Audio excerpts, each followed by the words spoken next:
Berhenti mengejar, karena kadang reaksi adalah bentuk penyerahan paling halus. Banyak orang bilang, jika kamu mencintai seseorang, perjuangkan. Tapi tidak ada yang pernah mengingatkanmu bahwa terkadang, terus berjuang untuk orang yang tak lagi peduli adalah cara paling pelan untuk kehilangan diri sendiri. Dia mulai menjauh, dia dingin, chatmu dibaca tapi tak dibalas. Kamu menatap layar ponsel, berharap namanya muncul, berharap dia kembali seperti dulu. Kamu mulai bertanya-tanya, apa salah saya? Apa saya kurang cukup? Dan dari situlah permainan berbahaya dimulai. Kamu mengejar, kamu menjelaskan diri, kamu menaruh harga dirimu di tangannya. Sebagian orang akan berkata, kalau kamu diam saja, kamu akan kehilangannya. Tapi stoikisme mengajarkan hal yang berbeda. Seperti yang ditulis Epictetus, siapapun yang luar biasa tidak mengaitkan kebaikannya pada hal-hal luar. Dia puas dengan siapa dirinya. Itulah kekuatan sebenarnya, bukan mengejar tetapi menguasai. Bukan membuktikan diri, tetapi menyadari bahwa cinta yang sehat tidak pernah membutuhkan pembuktian terus-menerus. Ketika kamu berhenti bereaksi, bukan berarti kamu menyerah. Justru, kamu memutus siklus yang membuatmu terus bergantung. Kamu menunjukkan bahwa harga dirimu tidak bergantung pada validasi orang lain. Dan saat kamu tenang, benar-benar tenang, bukan pura-pura, itulah saat orang mulai merasakan kehilanganmu. Tapi itu bukan tujuanmu. Tujuanmu adalah menemukan kembali dirimu sendiri. Bayangkan ini, dua orang dalam hubungan. Satu terus berusaha keras, terus menjelaskan, terus bertanya, apa yang salah? Sementara yang satu lagi menarik diri, mengabaikan, seolah-olah mereka lebih tinggi dari masalah itu. Apa hasilnya? Keseimbangan runtuh. Tidak ada rasa saling menghargai. Kamu berhak atas cinta yang saling, bukan cinta yang membuatmu harus mengemis kejelasan. Hari ini, saya ingin kamu menggambar garis di pasir. Bukan hanya sekadar motivasi lewat layar, tapi momen nyata untuk mengubah cara kamu melihat hubungan. Ini bukan tentang ego, ini tentang martabat. Ini tentang memilih kedamaian batin. Karena kamu sadar bahwa kedamaian itu tidak tergantung pada siapa yang tinggal atau pergi. Dan jika kata-kata ini menyentuhmu, jika kamu merasa ini adalah momen bangkitmu, berikan dukunganmu. Karena konten ini bukan sekadar kata-kata indah. Ini adalah seruan bagi mereka yang pernah mencintai terlalu keras dan lupa mencintai dirinya sendiri. Bantu saya menyebarkan pesan ini, bukan hanya untuk kamu, tapi untuk ribuan orang di luar sana yang sedang butuh diingatkan. Kamu tidak kehilangan siapapun, kamu hanya berhenti kehilangan dirimu sendiri. Dan mari kita mulai. Nomor 1, dia menarik kembali apa yang dia sukai darimu. Antusias, responsif, hadir. Kemudian, entah dari mana, nadanya berubah, balasannya menyusut, energinya terasa dingin. Dia tidak bertanya lagi, dia tidak lagi mengirim pesan terlebih dahulu. Emoji memudar dan tiba-tiba dia sibuk. Setiap kali kamu mencoba membuat rencana, kamu merasakannya. Jangan berpura-pura tidak merasakannya, energinya berubah. Sekarang kamu mencoba memecahkan kode keheningan, seperti bahasa yang kehilangan perhatian, lebih menyakitkan daripada kata-kata. Bisakah nalurimu berteriak untuk melakukan sesuatu, mengatakan sesuatu, memperbaiki sesuatu?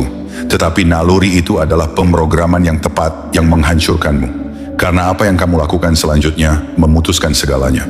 Kebanyakan orang mengejar, mereka mengulurkan tangan, mengirim pesan teks ganda, menanyakan apakah semuanya baik-baik saja, atau apakah aku melakukan sesuatu yang salah. Mereka mencoba memperbaiki apa yang tidak seharusnya mereka perbaiki sejak awal. Tetapi dia tahu apa yang dia lakukan. Dia memperhatikan, tidak secara sadar dalam setiap kasus, tetapi pada tingkat tertentu, dia mengamati bagaimana kamu menanggapi penarikan ini. Inilah permainan emosional modern yang halus pasif, dirancang untuk mengukur harga dirimu berdasarkan seberapa cepat kamu hancur. Kamu punya dua pilihan, bereaksi atau mundur. Bereaksi dan dia melihatmu sebagai sesuatu yang bisa digantikan. Putus asa, rapuh. Mundur dan kamu membuatnya bingung. Kamu memaksanya untuk mempertanyakan asumsinya. Kamu mengguncang naskahnya. Dia mengharapkan kejaran, tetapi keheningan yang tidak dapat diprediksi itu meresahkan, tetapi juga kuat. Karena keheninganmu tidak kosong, itu syarat dengan kejelasan, dengan maksud, dengan standar. Keheningan mengatakan, saya tidak perlu bereaksi untuk menjadi kuat. Itu mengatakan, jika energimu bergeser, maka kehadiranku juga akan berubah. Ini bukan tentang manipulasi, ini tentang pesan. Ketika seseorang menarik diri dan kamu tetap diam, kamu memberitahu mereka semua yang perlu mereka ketahui tanpa sepatah kata pun. Kamu tidak memperjuangkan apa yang menjauh. Kamu membiarkannya pergi dan melindungi kedamaianmu. Karena jika itu nyata, itu akan kembali. Jika tidak, itu tidak pernah menjadi milikmu. Ada kekuatan dalam tidak melakukan apa-apa. Dan jangan membuat kesalahan. Tidak melakukan apa-apa tidak berarti bersikap pasif.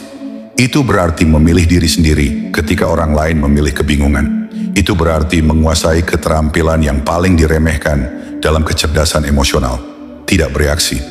Dan penguasaan itu tidak hanya melindungimu, itu mengangkatmu.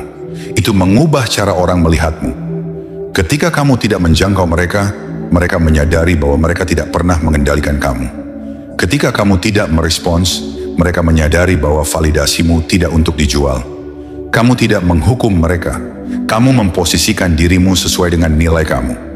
Kebanyakan tidak memiliki disiplin untuk tetap diam, tetapi sedikit yang melakukannya. Mereka menulis aturan.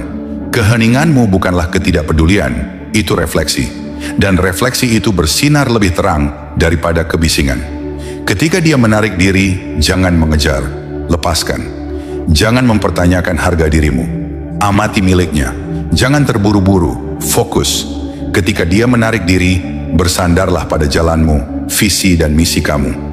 Jangan hanya duduk diam, bangun dengan tenang. Kamu bukanlah reaksi, kamu adalah respons yang tersusun, terukur, disengaja. Jika dia perlu menguji kamu untuk merasakan sesuatu, biarkan dia merasakan apa yang terjadi ketika kamu pergi. Jika dia butuh ruang, berikan dia ruang. Tetapi jangan berada di tempat yang tidak diinginkan. Jangan mencoba memaksa pintu yang terkunci.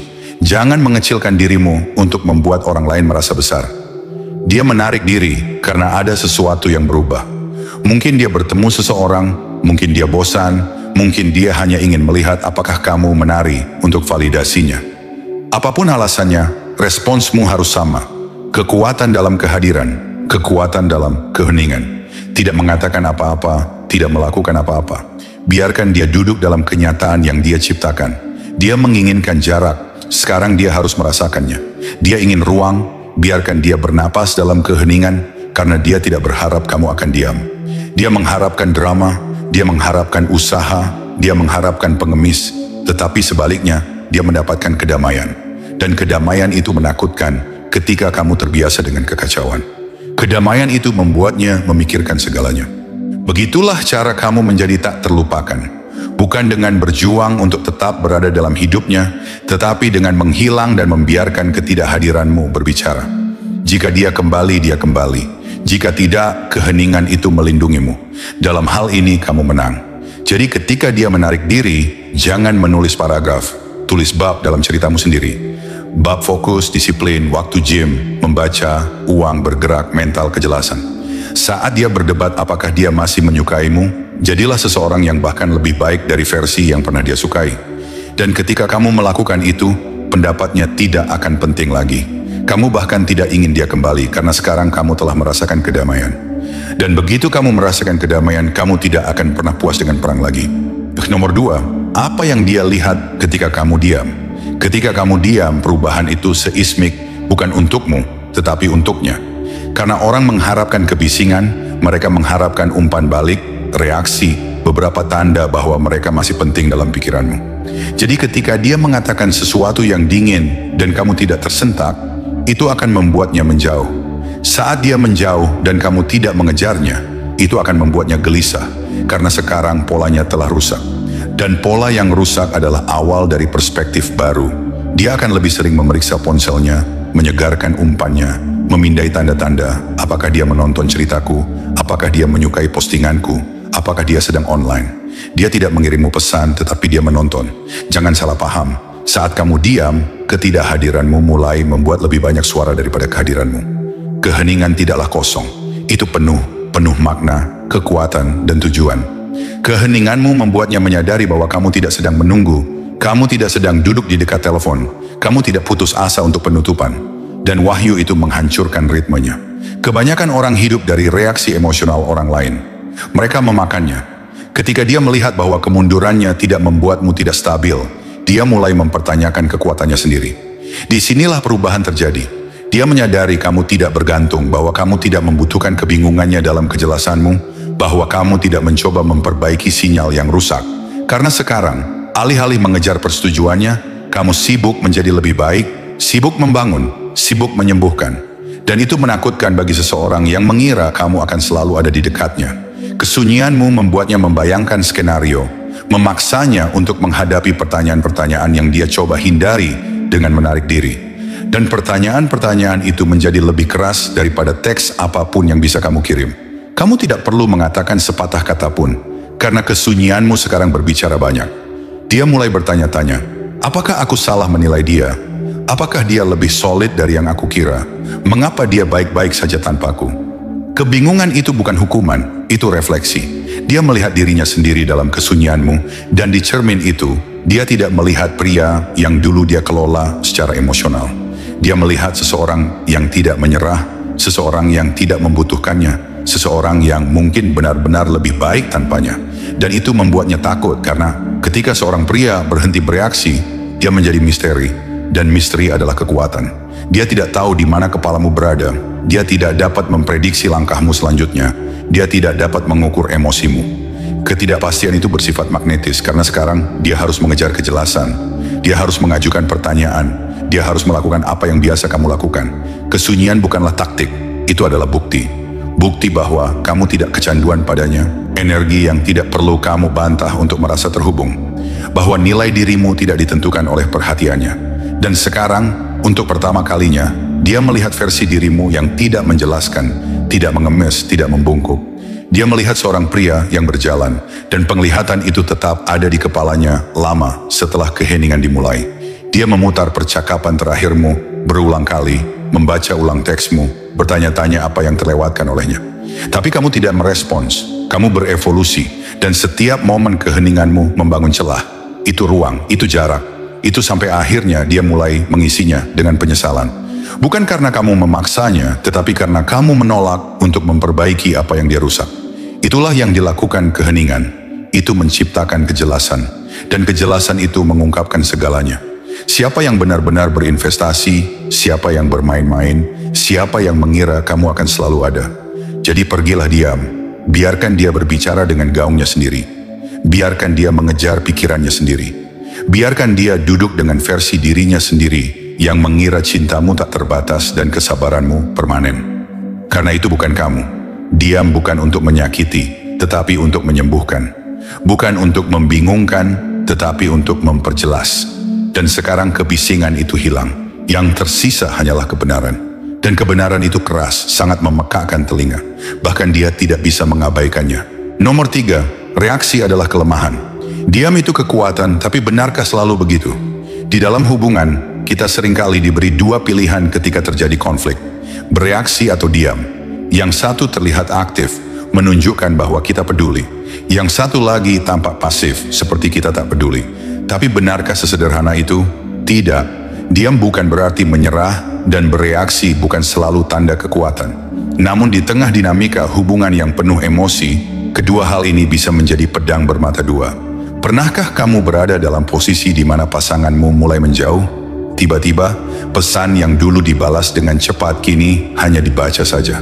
Teleponmu sepi, sikapnya berubah, dingin, acuh tak acuh, dan kamu merasakan sesuatu yang tak kamu mengerti.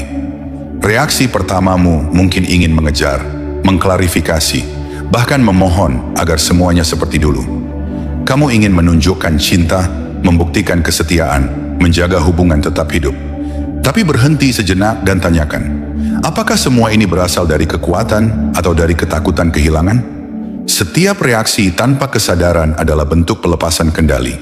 Epictetus berkata, bukan hal-hal yang mengganggu kita, tapi pandangan kita tentang hal-hal itu.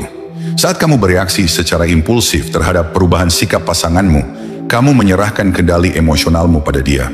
Kamu menyerahkan kebebasanmu sendiri. Dan inilah kenyataannya. Dalam hubungan, reaksi yang tidak bijak seringkali malah merusak, bukan memperbaiki.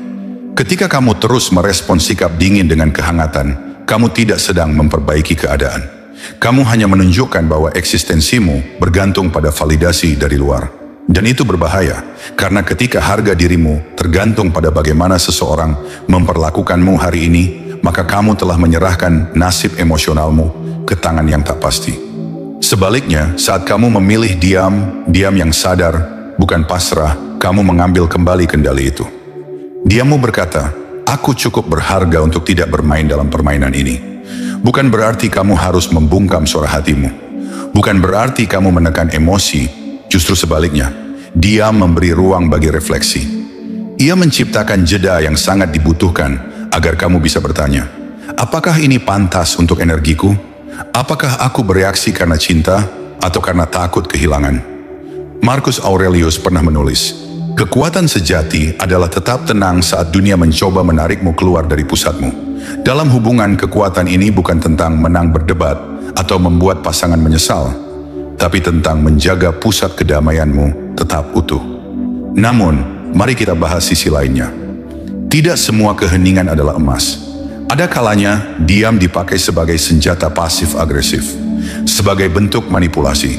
Diam yang tidak disertai niat baik hanya akan menciptakan jurang komunikasi. Karena dalam hubungan yang sehat, keheningan bukanlah tembok, tapi jembatan. Sebuah ruang untuk berpikir, bukan menghindar. Inilah tantangan terbesarnya. Membedakan diam yang bijak dari diam yang pengecut. Dan disinilah seni stoikisme masuk. Filsafat ini mengajarkan untuk tidak menjadi reaktif, tapi juga tidak apatis. Seperti kata Seneca, kemarahan, tangisan, bahkan cinta harus tunduk pada penilaian yang jernih. Kamu boleh mencintai dengan dalam, tapi jangan sampai kamu kehilangan dirimu sendiri di dalamnya. Reaksi emosional hanya memperlihatkan bahwa kamu belum menguasai dirimu. Dan dalam hubungan, siapa yang tidak menguasai dirinya akan selalu menjadi korban dari perubahan sikap orang lain. Diam, ketika digunakan dengan sadar, adalah bentuk tertinggi dari kekuatan. Ia bukan hanya tentang tidak membalas pesan, tapi tentang membalas keadaan dengan kejernihan. Ia bukan tentang menghukum, tapi tentang membebaskan dirimu dari drama yang tak perlu. Dan ironisnya, saat kamu berhenti mencoba mengendalikan narasi mulai bergeser ke arahmu. Mereka yang terbiasa memancing reaksi akan bingung saat kamu berhenti memberi umpan. Mereka akan bertanya-tanya, apa yang berubah? Dan dari sanalah kekuatan sejati muncul. Kamu tidak lagi bermain dalam skenario lama. Kamu menulis ulang aturan permainan. Dengan keheningan, kamu tidak hanya melindungi kedamaianmu, tapi juga memperlihatkan versi terbaik dari dirimu. Jadi sebelum kamu membalas pesan yang tidak tulus, sebelum kamu mengejar cinta yang setengah hati, tanyakan pada dirimu, apakah aku bertindak dari kekuatan atau dari ketakutan? Dan jika jawabannya tidak jelas, mundurlah sejenak. Dalam keheningan itulah, kamu mungkin akan menemukan kekuatan yang selama ini kamu cari dari orang lain. Nomor 4, penerimaan tidak berarti persetujuan. Kalau kamu menerima perlakuannya, berarti kamu mengizinkannya, kan? Pertanyaan ini sering muncul dalam bisikan batin, terutama saat kita sedang terluka, kecewa, dan ditinggalkan tanpa alasan. Dan seperti banyak pertanyaan emosional lainnya, ia terdengar seolah-olah bijak, padahal sejatinya menyesatkan. Penerimaan dalam konteks hubungan, cinta, dan kehilangan seringkali dikira sebagai bentuk kepasrahan, bahkan sebagai kekalahan diam-diam yang dibungkus dengan senyum palsu. Padahal jika dilihat dari sudut pandang para filsuf stoik seperti Epictetus atau Marcus Aurelius, justru penerimaan adalah gerbang awal menuju kebebasan batin yang paling dalam, kekuatan yang paling sejati, karena ia tidak berasal dari luar, melainkan tumbuh dari dalam jiwa yang tidak lagi diperbudak oleh apa yang tidak bisa ia kendalikan.